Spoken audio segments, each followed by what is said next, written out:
Hello everyone, welcome to Fyne IVF.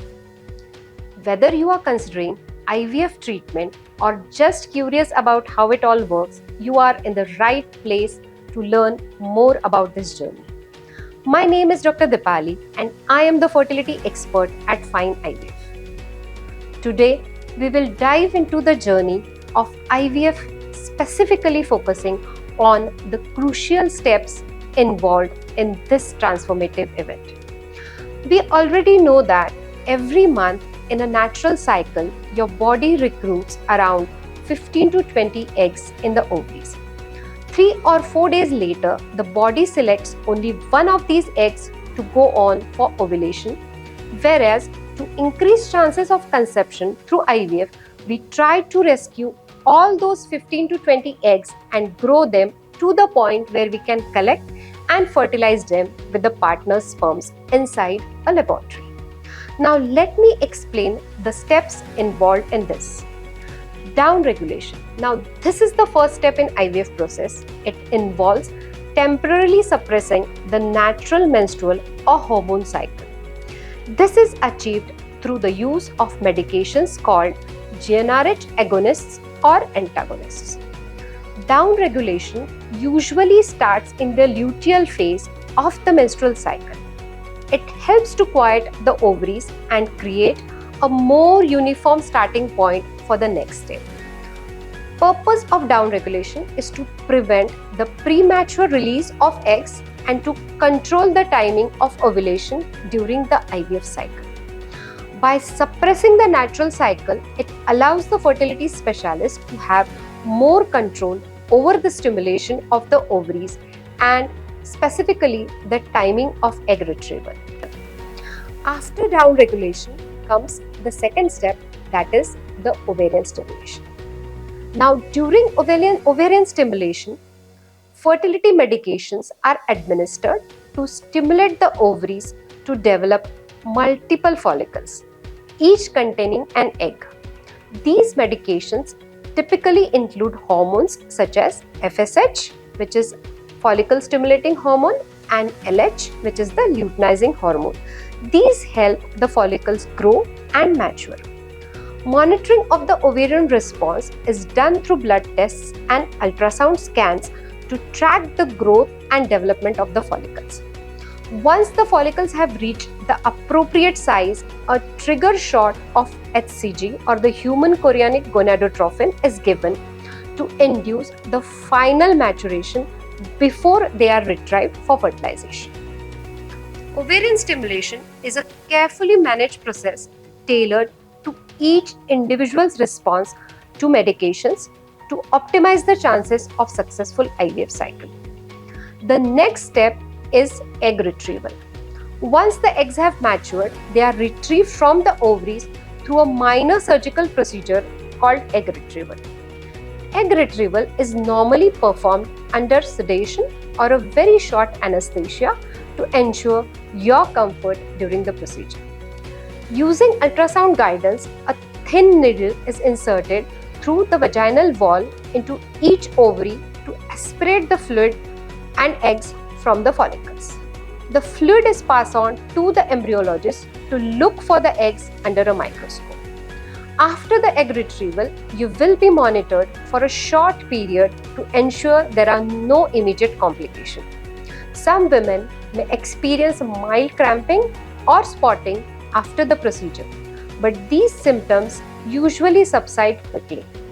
Simultaneous to egg retrieval, the male partner's semen sample is collected and processed to isolate the healthy sperms.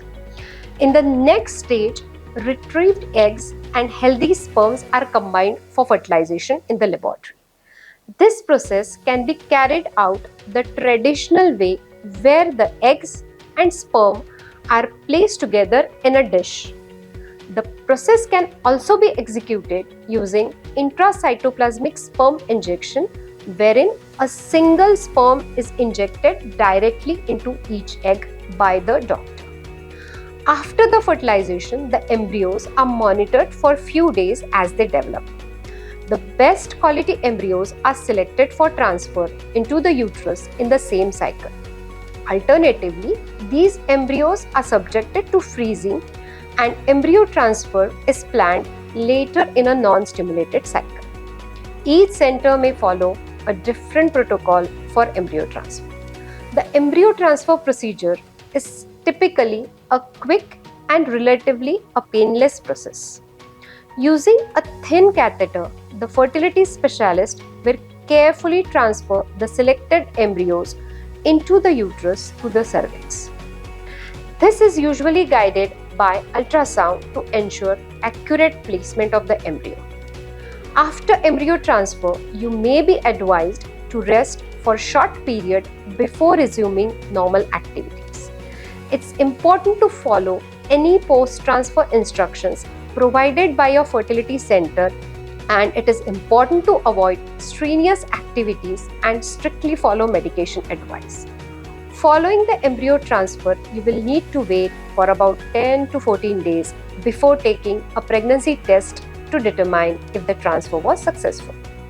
The waiting period of 14 days after IVF is known as the 2-week wait.